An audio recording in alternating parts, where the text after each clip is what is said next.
start this interview, and Mike, we'd like to thank you for participating in this. We appreciate you coming up today.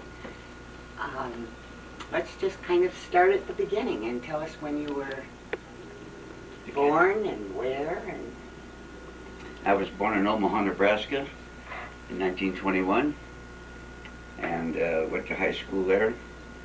And at age 17, I joined the Nebraska National Guard right after a 30-day military training stint with the Citizens Military Training Camps at Fort Cook, Nebraska, which later became Offutt Field, SAC headquarters.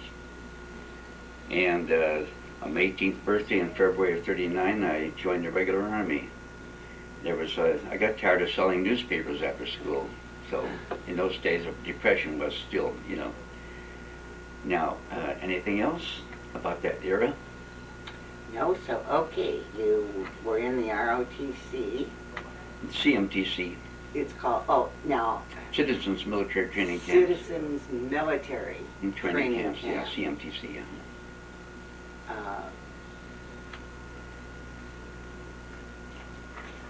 Then after that, kind of give us a rundown of your training and what happened. Well, we didn't have training camps in those days, basic training camps. This was peacetime Army, you know. In fact, I was a mule leader. A mule leader? We didn't have jeeps, and our equipment was pulled by mules, and I was a mule leader. All recruits had to break in that way. Oh. You get kicked around a few times, you know, to straighten you out. And when you get into the Army, they just you get into a line company, an established line company, no basic training stuff, and you're under the tutelage of usually a sergeant, a crabby guy, loudmouth, and you break in that way. And fortunately, I didn't turn out to be that way when I became a non-com. I learned some things, and we went on different maneuvers around the country. And at Camp Robinson, Arkansas, in one maneuver, I was sent to a motorcycle school to become a dispatch rider with Indian sidecar, 37 Indian with a sidecar rig. Now, did they make you learn the mechanics of the motorcycle? No. Or was it We were never allowed to do anything with a wrench or anything, just drive them. Okay. Mm-hmm. And just like in the Air Force, when you become trained to become a pilot, you don't tear the engines apart. No. No. That's somebody else's job. Right. And as a gunner, you don't mess around pulling the machine guns apart as an aerial gunner. You just operate the gun, although you learn in gunnery school what it's all about. Uh-huh. But up there at 25,000 feet or so, 40 below zero, you're not going to be stripping down a machine gun. Yeah. And you have other things to do. Anyway, I went to Camp Roberts. We opened Camp Roberts. I was one of the permanent party, the cadre there. Oh, okay. In June '41, we opened Camp Roberts, California, as a basic training camp. It's one of the early ones because the draft had already started, you know. Okay, and that's when they started actual basic training. Mm-hmm, yeah. As we know it today. Oh, sure, yeah. We had to have basic training camp because all these thousands of fellows coming in, you know, you had a place to... You couldn't just break them in individually. You had to go through a parade ground stuff, you know, and maneuvers and all that. And Pearl Harbor came along, and we were frozen in rank in the training camps. Now, where were you? December 7th, 1941. I was in Los Angeles visiting my sister who lived here. And on a Saturday, we toured around here and there because I wasn't too familiar with the city then. And Sunday we decided to go downtown for lunch and a movie. And but before we left, we were getting ready to go downtown. The radio was on playing music, and they broke in with the Pearl Harbor news. So she said, "Mickey, you're going to have to go to war then, I guess." I said, "I hope so." I was getting bored, you know, with this training camp routine. And so we went downtown, and we were going to have lunch first. And MPs were all over the place, grabbing guys, sailors and everybody, you know, and putting them on buses and sending them back to their bases. Now, were you in uniform? Oh, yeah, yeah. Mm-hmm. have a picture. Well, anyway, it doesn't show very good. And I was a corporal then, and I was doing staff sergeant's work. We all were doing much higher ranks work, and platoon leaders, and section leaders. But they froze us in rank. We couldn't get a rating, and morale started hitting rock bottom, because these fellows we were training would receive their ranks before they left Camp Roberts, 2 or 3 days. Then they would go back train to places like Camp Hood, or all these other new places opening, Fort Leonard Wood, Missouri. And they were already tech sergeants, staff sergeants. We were corporals, although we were all regular Army and they were just draftees, but still. Yeah. And but we, at King City, north of Camp Roberts, they had some primary training going on for pilot training, flying Stearmans, the PT-17s. Oh yes, the trainers. And we used to see them diving down, in the distance there, doing all kinds of things. And my God, I wish I could be up there and get out of here.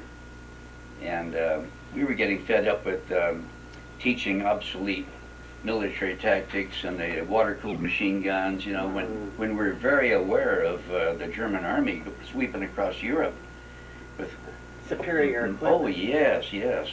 And we had little 10-ton tanks. A 22 could almost puncture one. Well, they had these Tigers, the big ones, 60-tonners, and they were just going through everything. So finally, my commanding officer, I happened to have a pretty good Army IQ, they call it, and he said, I'd like to send you to officers candidate school, Fort Benning, Georgia. And so I was kind of hot to go and get out of Camp Roberts and get a commission. And anyway, I heard, one of my trainees told me that the Army Air Corps in those days was taking applications for appointments as an aviation cadet to learn to become a pilot. And I remembered those airplanes up there doing all this and that, and I said, wait a minute, I'm not going to go to officer school for infantry. I want to become a pilot. So about 3 weeks later, I took the test and I passed. And those of us in Camp Roberts who passed that received our cadet appointments in September '42. And we were shipped to Kelly Field, Texas for pre-flight, classification and pre-flight. And I went on through there to primary flying at Oklahoma Air College, and I graduated as a primary pilot, doing aerobatics and that sort of thing, And went on to basic and washed out with a lot of others. And of course, every ex-cadet says it was his instructor's fault. He didn't know what he was doing. Anyway, I went on to radio school then, Sioux Falls, South Dakota, and from there to Kingman, Arizona for aerial gunnery school. I graduated from there in January of '44. Went on to Salt Lake City to meet my crew, and from there we were sent to Alexandria, Louisiana for operational training in B-17s to work together as a crew, a team, a family we call it. And while there, I used to hitchhike down to a little town called Marksville, Louisiana, and rent a biplane and practice my aerobatics. In those days, it was $4 an hour. Yeah, but in those days, $4 was a fair amount of money. 2/3 of my daily wage right there, but it was worth it to me. And so I got my flying, all the aerobatic stuff. I loved that. And then we went overseas. Flew from Gander, Newfoundland, we flew to North Ireland, and from there over to England, to the 8th Air Force. And I became a tail gunner to begin with. And I flew 6 missions as a tail gunner, and while I was hospitalized overnight taking penicillin shots for a little thing I picked up in Piccadilly, the flight surgeon grounded me the following day because he didn't know how I might react to that new drug, penicillin. So my crew had to get a replacement tail gunner. They had to go out on a mission that day. And of the 85 planes that hit Munster, the railroad marshalling yards, my crew was the only one lost. Coincidence. So I was an orphan. I couldn't fly with anyone until another tail gunner was a casualty that I could take his place. So 2 weeks later, they checked me out as a Togglier. You're a bombardier without a bomb sight. You drop the bombs on signal from the lead. That has the bomb sight. Right. Yeah. They have the lead and the deputy lead both have bomb sights and bombardiers, and we drop on their signal. And that's what I did for the next 8 missions. And on that 8th mission, which was my 14th, the entire squadron was shot down over Berlin. And it was a terrible day, of course. All 12 bombers went down. Between 60 and 75 Focke-Wulf 190 fighters hit us, 6 o'clock high, and we all went down in about 20 seconds. And thank heaven, my plane went into a shallow glide instead of going all kinds of crazy stuff, you never get out of that one. And I was knocked unconscious. I wasn't knocked unconscious, my oxygen was shot out, my hose. And I just passed out. 28,500 feet. I woke up at 1,800 feet and looked out the nose, and there I could see the rooftops and the trees and everything down there, pretty close to the ground. I snapped on my chest pack and made a lunge for the nose escape hatch, but I'd forgotten to fasten the leg straps on my parachute harness. Yes, and it nearly cost me my life. And I tried to throw myself out. Of course, number 1 and 2 engines were burning furiously, and number 2 propeller was windmilling wildly, only about 14 inches from my head. And the entire side of the plane was burning, the whole wing. And I tried to throw myself out, and my dangling leg strap caught on a fixture on the floor, and I couldn't. I was tied up. And that's what saved my life. I realized my predicament, and I had to crawl back in and get into the nose where I could stand up. Now I couldn't see what I was doing because this chest pack was in front of me here, and I had to feel down there to find those 2 straps and try to connect them. And the plane was doing a little bouncing around. That was pretty rough there. And anyway, I had my foot up on the navigator's tip, and I'm watching the altimeter needle. And just as it approached 450 feet, I felt that hard snap. I made it out that door so fast. I pulled my ripcord, and I swung once or twice, and I hit the front of a barn or a building of some kind, and hit the ground. Thank God I was wearing my B-10 flying suit, which is padded, and my goggles, the frame of my goggles smashed into I got a cut up here, still have a scar, and a little blood running down. And civilians are coming out of the air raid shelters and yelling and all that sort of thing, about a Chicago gangster and whatnot. And they worked me over a little, and finally a busload of German soldiers came along, and a couple of officers in the car, and they got me away from my mob and took me to Tempelhof airdrome there. And anyway, I spent the weekend. That was on a Friday, October 6th, 44. And Monday morning, I got my first food. All I had was water to drink. They take your comb and handkerchief, and I have that little picture. Should I show it to you? Yeah, I have it right here.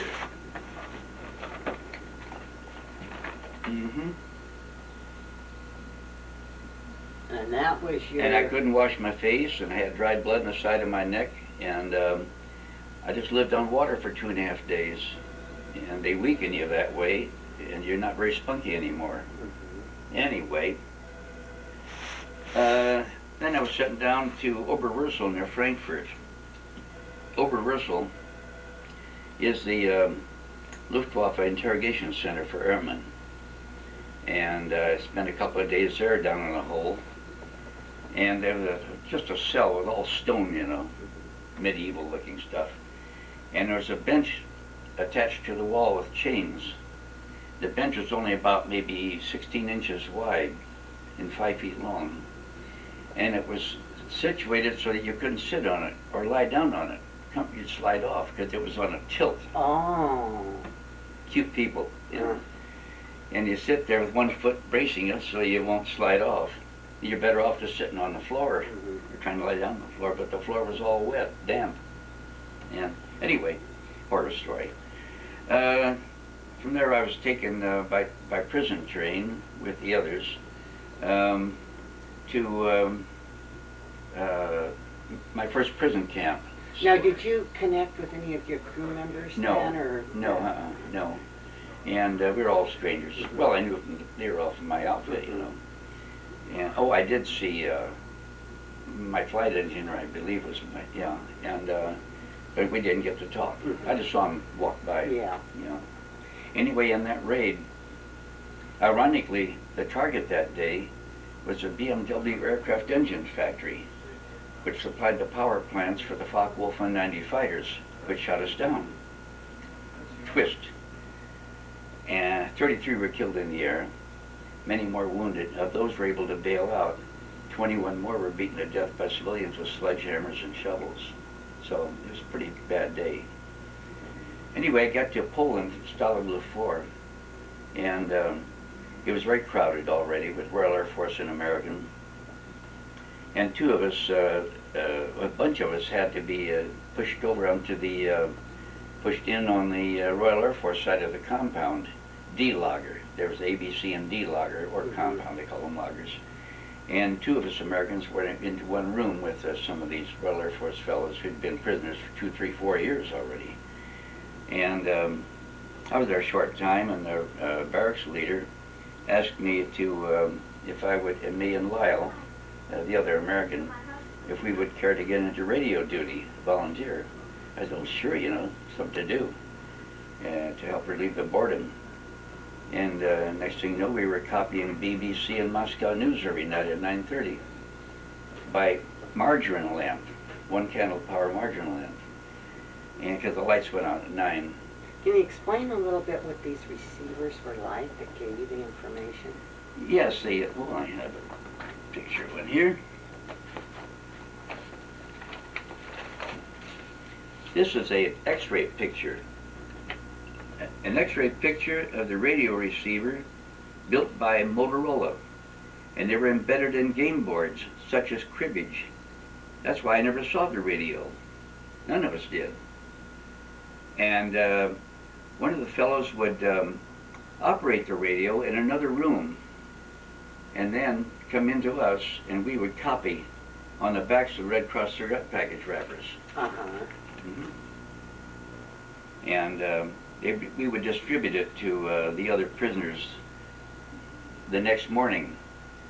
And if you were caught with messing with those radios, you know, cameras, guns, any kind of, or radios, death sentence. You're warranted in order of execution. But when they asked Lyle if we wanted to volunteer, they didn't tell us that. I don't know why. But yeah, I don't know why either. Anyway, it gave us something to do, and it was kind of exciting, and you feel like you're putting one over on the Nazis, you know. And it's getting back at them in a way, although that starvation was terrible. God. When you get up, suddenly you black out. You got to hold on to a wall or something to balance yourself. Then it's straight, and then you can walk around and do things. But that's how bad it was.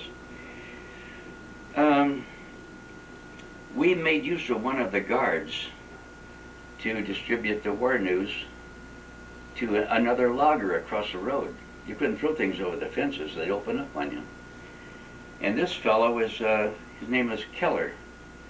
And he spoke pretty good English. He lived in the States for several years. And he wanted to identify with us as a fellow American, a former Yank. You know, naturally to insidiously probe for information that they hadn't already wrenched from us during interrogation. And we knew he was an intelligence officer, and we played the game, you know, played dumb. And so he would come into the compound, or the logger, in the morning around 9 o'clock and mingle with us in the yard. Very friendly guy. And he had the Iron Cross on his tunic with the inscription 1914, World War I hero. And he said he lived in Detroit a number of years in the 20s working for the Ford Motor Company. And he missed being back there in Detroit. You know, he missed the American way of all the goodies we had, you know, and the freedom and everything. and trying to work on our sympathies. But he tripped himself up one time in an unguarded moment when he remarked, "Oh, how I wish hearing those Sunday morning mission bells back home in Michigan." And we knew it. He didn't realize we were onto it. But anyway, we were allowed to. He encouraged handshaking and slapping on the back, and buddy called by first names after he got to know us. But the other guards, you couldn't touch them. No matter how innocuous, you couldn't even shake hands or anything with them. But for his case was different because of his mission to buddy with us. We'd slap him on the back and "Good morning, Sarge," blah blah blah, this and that, and but then he'd go across the road to the other logger, and they had a welcoming committee, the same things, slap him on the back, shake hands, and walk around talking about this and that, and joking, and so we got to folding our radio news reports on the cigarette package wrappers in tight little 1-inch squares. And when we crowd around him, we slipped one between his belt and his overcoat, his pistol belt. And when he went over across the road, they crowd around, slap him on the back, and one of the fellows would lift it up, stick it in his pocket, and go and read the news, taken from the previous night's broadcast. So we put one over on him pretty good. Anyway, as I said, the starvation was the worst part of the whole thing. Now what? Well, tell us about your,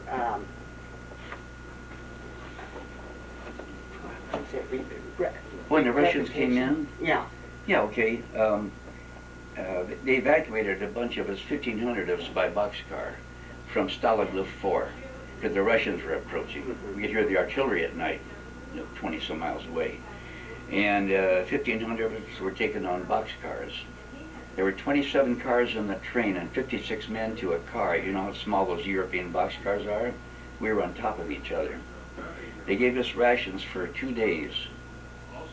Black bread, moldy all over, and a piece of cabbage. That was our daily ration.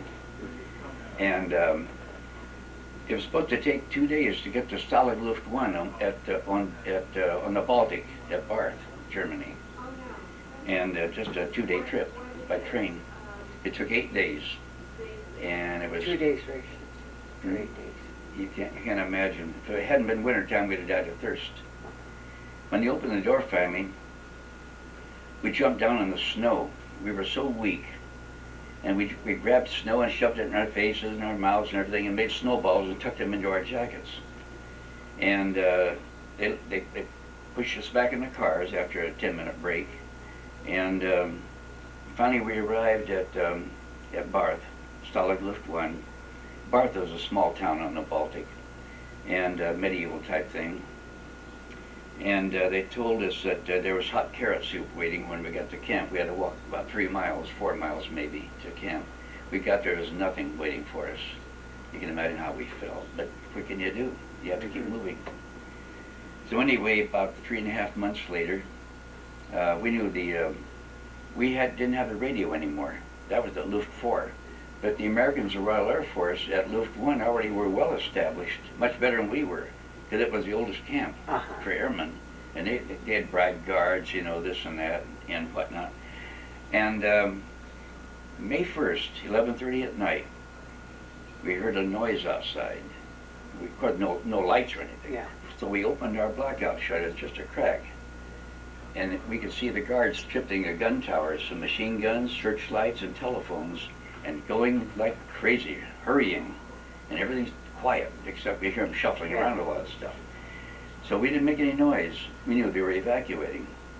And instead of cheering, which would probably cause gunfire, we just kept quiet, very quiet. Let them get out. Next morning at 9 o'clock, the Russians arrived. And they told us, you are now under Red Army control. And we'd like to get out here and go home. Niet, you are under Red Army control. And we got into the administration, I say we, not me personally, got into the administration building and hooked up the radio, shortwave radio, I guess it was, to London, not just to London, yeah. and we try to inform the authorities that they didn't want to let us go. The story I heard, I'm not sure how true it is, it might be apocryphal, but that Jimmy Doolittle contacted Marshal Rokossovsky, head of the Northern Army there. He told him, we're sending 27 B-17s over in 3 days to pick up our people, and we'd like to have the runways cleared. Rokossovsky said, they are now in Red Army control, and so forget it. And we heard that Doolittle radioed back and said, we're sending 27 B-17s over tomorrow morning, and they would be loaded with bombs. Rokossovsky said, take them. They bluff a lot. So, I don't know how true the story is. I like to believe it, though, because everyone is telling me that, so it might have happened. Maybe not in that detail. Anyway, I left the camp a couple of days later on May 4th, because I didn't trust the Russians. None of us did. But most of them stayed there. And I took off. Quite a few others took off and went different directions. I wanted to go west because I knew the British were to the west. I don't know how far away. And the next morning, I left at 4 in the morning. And in daylight, came about maybe 10 or 11 in the morning, I reached a small town called Ribnitz. And it was there was a slave labor camp there. And Frenchmen and Czechs and people like that, Belgians and Danes. And they worked in a small factory there outside of town. Well, they were liberated now. And they were running around grabbing everything, wine and beet sugar, bags of it, and bags of potatoes and onions, provisions for their travel west, trying to get back home. And the roads were clogged with DPs, displaced persons, people trying to get back. And the Red Army was there, but they didn't bother you, but you didn't mess around with them either. They had the guns, and they didn't like capitalists. But, the thing is, the funny thing about capitalism, the Red Army soldiers wear their tunics. They wear tight cuffs and tight collars. These guys had their sleeves rolled up to their biceps, wristwatches every place, both hands, and wedding rings they'd grab from people, even old people. And, capitalism, an evil thing until you get your hands on a little bit of yourself. So anyway, we were on the road 11 days. On May 15, 45, we got away from the Russians and to the British at a little town called Wismar. And it was Montgomery's headquarters. And they didn't like each other, of course. There was a lot of friction and some fighting, too. So I spent the night there, and they deloused me and fed me my first white bread I'd seen. And then they took me by truck to Lüneburg. And we were on this little truck. There was a South African fighter pilot and me and another fellow on the back of this little British truck. It was all open. And we passed by about a mile of barbed wire. And thousands of German soldiers who had surrendered or captured. And their officers were standing in front watching the road, watching us go by. And all the enlisted men were sitting on their bags and behind them, We went by, we all jumped up and yelled, Heil Hitler, to the officers. They just glared at us. And the enlisted men behind them were going like this, we agree. Anyway, they, at Lüneburg, I spent the night there, and all the slave laborers there were having a big, street dance and a party, and fellows with accordions and wine and everything. And they flew me to Southampton, England, and put me in the hospital there. And I was there about 3 weeks, and trying to fatten me up. But then they turned me loose. I went to London to a place, and an old apartment house. And a bunch of us then were put on a hospital. It was an army transport ship, but it was Red Crosses on it, hospital ship. There was no medical attention, that's all. They were just crowded with ex-POWs going home. We arrived in Boston, and from there we had an 8-day train ride, a chair car ride to the West Coast. No hot water on that train. It was a chair car. We couldn't wash, and those steam locomotives would go into Canada and back, and into Canada, Niagara Falls, and back again. allowing the express trains to use the main lines. Oh. And we were shunted off, and then we wait, half a day, and then start again, and then we had to take off on the side. And the steam locomotives, you sit there, there's little bits of soot all over everything on the windowsills. And we were wearing khaki clothes, and we were filthy. And we couldn't shave, ice water. And they fed us little box-type lunches every day. And we were really getting hungry again, but they didn't feed us 3 times a day. But we had coffee and paper cups. Finally, we arrived at Camp Beale, California. And we got off there, and they had a big mess hall. Two lines, 2 serving counters. And they were all Afrika Korps prisoners of war, Germans. Healthy looking, rosy cheeked. What got me, you take your tray, they plop this and that, and whatnot and so forth. And then these ice cream bars, Neapolitan, strawberry chocolate and so forth. And these guys were eating them faster than they were serving them. And we were skinny as rails. I weighed 113 pounds. I think maybe 116 by then, We were like walking skeletons, and here these guys are enemies. Anyway, slowly in life, I was sent to Fort George Wright, Washington, to a convalescent hospital.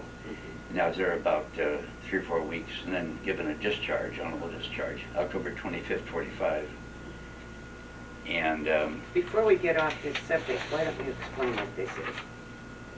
Oh, this? Oh, think they can pick that up? We hope so. Here. This sort of documents that I did copy BBC and Moscow News every night on a secret radio at Stalag 4. And nothing heroic, just something to do out of boredom, And, then... So you got discharged, and then you went to California, or? Yeah, I stayed in California. And I enrolled at USC. It took me a year, though, because it was so crowded. I had to wait a long time to get in. And I was a C-average student all year long, but I couldn't concentrate. And there were several ex-POWs there. We were all in the same boat. And the professors, instructors, and counselors couldn't understand that. They said, "You're free now. What's the matter? Why can't you get, B's and A's like everybody else?" It didn't work. And I dropped out after 1 year. I couldn't do anything there. And I went up to the Chenard Art Institute for industrial design. I was there 1 year. And I couldn't stay. I did pretty good going. I'm working with my hands, and a very creative person, and but I couldn't stay very long at one place. Very jumpy, and a lot of flashbacks and nightmares and whatnot. And the sweat would start running off my neck and everything, and I had to get out, So then I got a job working in a furniture factory, a small place, custom furniture. And I was pretty fair at woodworking. I had that in high school too. And I moved into I apprenticed for an industrial design outfit called Imagineering Incorporated in Hollywood. And they were doing work for the Canadian Army, training aids, Bailey bridges, all in little plastic things. And did pretty good there. And they merged with a big outfit in Pasadena and closed, went bankrupt, whole thing. So, meantime, I was married, no kids, fortunately, and I went to different night schools while working in cabinet shops, doing general woodworking, and I found that working in a movie studio was the best thing for me because I was independent. I worked alone on a very creative project. When they realize you have that capability, they leave you alone. They give you a project, it's all yours. And I got along good that way. And I felt more relaxed. But as soon as I get into something else, the old thing started closing in on me, a truck would go by, and I'd start hearing airplane engines, machine guns and everything. It's a terrible thing. Years went by, and my marriage didn't last but 7 years. And I never remarried because I thought that it was probably mostly because of me. And, you know, she was a nice gal, but she couldn't conceive, and it went to her, you know, she had very strong maternal instincts, and it didn't work with her. So she just, you know, retired out of our lives, lived her life, and I lived mine. Oh, there's no infidelity at all. So anyway, years went by, and I went on total disability, working in the studios. I had 2 accidents, and they disabled me completely. And working for MGM and Paramount is where I had the last accident. Working on Catch-22, wouldn't you know it? Oh. Anyway, so I'm on total disability now. So I moved into a little. I bought a new trailer, a travel trailer that I could live in, and a new car, paid cash for all of it, on my pension. So I lived in Pomona then, and one of the tenants was a girl that she was a librarian at Honolulu Library in Claremont Colleges, which is only about 2 miles from where I lived in. And she said, they have a new resources program going there for you, if you want to get in on it. And it's a scholarship. And go over there and talk to them. So I did, and they accepted me. Then I studied filmmaking. I wanted to learn filmmaking. And on my 3rd semester, I turned out my first documentary. And what was the topic? The dairy business. Oh, really? The Foothill Dairy of Azusa bought it right away. Oh. Would you like to see a... Good-looking guy. Oh, I wish it looked like that now. God. 1978. And is this the dog Chili? Is this the dog Chili? No, that's Penny. Penny. Okay. The chili dog. The chili dog. Yeah. Okay, Penny, the chili dog. I became a chili champion twice. Oh, good for you. Yeah. And my only claim to fame. And she was always with me. And I made a little breastplate called Chili Dog. Oh. And she got her picture in a couple of magazines on that, and I got a lot of free beer because of it from the beer distributors. Okay. I took a lot of writing courses, and I seemed to have some talent as a writer way back in high school. A couple of teachers said, you ought to get into writing, you have a way with words. I wasn't too keen about that, Who wants to be a writer? Not very exciting. Well, now I'm a writer. Good for you. But I'm still not very exciting. But you've won a couple of awards with I won my 4th literary award June 6th. That's great. Thank you. And I like to write articles and short stories mostly. And I belong to the Palm Springs Writers Guild now. I have been for 2 years. And I won my 4th literary award through them. And on May 21st, on a Sunday, we have another coming up, and I think I have another award coming. Well, we'll keep our fingers crossed for you. We'll see. Now, how did you get at the Palm Springs Air Museum? There was a retired colonel, Air Force. He was a squadron commander in my group in England. Oh, okay. I didn't know him then. I was a staff sergeant, he was a colonel. We don't, buddy Didn't mix too much. But one day, living in Calamasa, I got a phone call, and he said, "Are you the guy who was in the 549th Squadron?" I said, "Yeah." He said, "Well, I was the CEO of the 550th, and I heard about you, and read about you." He said, "I'd like to meet you." He was civilian then, of course. He said, "How can I get to you?" And so I told him. We only lived about a mile apart. And so he drove over, and I didn't know that he was dying of cancer then, terminal. And he drove over in his van, and he couldn't get up my stairs. So I brought a couple of chairs out to the carport, and we sat and talked. And real nice guy. And he led our group on the Regensburg raid on August 17th, 43. Yeah. And he made it. He wasn't one of the 60 that went down. And he had quite a reputation and good decorations, including the Togglier from France. So he said, after several, he said, I'll tell you what, let's go out to Palm Springs. Well, I'd been here once in my life before, back in the late 50s. And he said, they're starting an air museum out there. I'd like to look into it. I hear they have a B-17. That was his ship, you know. And I said, fine. And he said, I'll tell you what, I'm having a hard time driving. He said, you drive me out and I'll treat you to lunch each time we go out. So we made several trips out here weekends. And we stopped at the office over on Indian Canyon. Oh, yes. And we'd sit there and hanger fly with all the guys, you know. They got a kick out of him. The poor guy couldn't get up out of it. Just had to help him into a chair, help him up. He's getting worse and worse.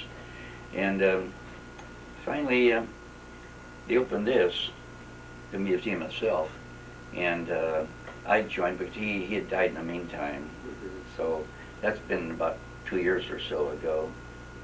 So here I am, and I'm glad I made the move. Between the Writers Guild and the Air Museum, I found a new life, new meaning, and I feel productive and useful again. That's You about it. also have been very generous to the charities that you Oh yes, well, support. the VA promised me 100% disability compensation back in 1961 if I could prove that I had a messy life as a result of my experience behind barbed wire. Well, everybody knew, almost all of us had bad times, bad marriage, a lot of drunks, you know, drink themselves to death. They wanted to die. And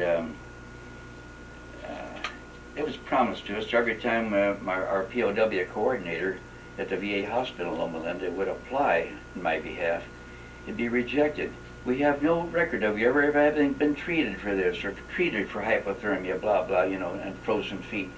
And no record, of course not. I was behind barbed wire in Germany. And the VA wasn't even around then. And so finally, we had a new psychiatrist for the POWs, and he said, no, I received a letter from him. He wanted to interview me for the reading board. And I said, reading boards? You know. So I showed up, and he said, you're on 40% disability now, and I'm going to see if I can get you 70. And I was getting so fed up with this double talk all these years. I said, why don't you just get me 100 and get it over with? I'll never bother you again. He said, I don't think we'll go for that because you don't show, you know, those kind of severe symptoms. You don't talk to yourself, you know, and you don't hear voices and all that. And but I was suicidal quite a few times, just disgusted with life, you know, and with myself. Couldn't do anything. And he said, I'll try to get you 70%. I said, okay, so I left. A few days later, I called a coordinator in San Diego. Oh, the next day I called him. No, take it back. It was about 4 or 5 days later to let him know the progress on my case, because he wanted to keep in touch with, you know, coordinator. And I told him about that. The fellow's going to try and get me 70%. He said, oh, didn't you get your letter of award? I said, what letter? He said, you're on 100%. I couldn't believe it. He said, I got a copy right here. And he read it to me. Oh my God, I nearly fell off my chair. And so I decided, with all that extra money, I'd never seen so much money coming to me tax-free every month. Boy, with my Social Security in addition. So I was so tickled. I felt responsible about it, though. I hadn't been able to pay taxes, income taxes, in years and years, since '72, when I went on total disability in the studios. And so I decided to endow the Explorer Scouts with $100 a month for life. And they're young kids training to be volunteer firemen. And I was under their protection 9.5 years in Calamasa when I lived there, and I never donated a nickel. Now I got the money, so I decided to endow them. And I moved out here shortly after, mainly because of the museum. And as soon as I got here, I decided to endow the Crippled Children's Foundation with another $100 a month for life, and that's what I'm doing now. I'm giving something back. the way it should be. Okay. Well, you know, it sounds like life is good for you right now, Andre. It is good right now, but I have the, you know, Yeah. the messed up memories and all that. Well, we certainly appreciate Yeah. all the work that you have done for the museum, Wow. and we appreciate you coming in and letting us talk to you. It's really been my pleasure. Well, thank you very much.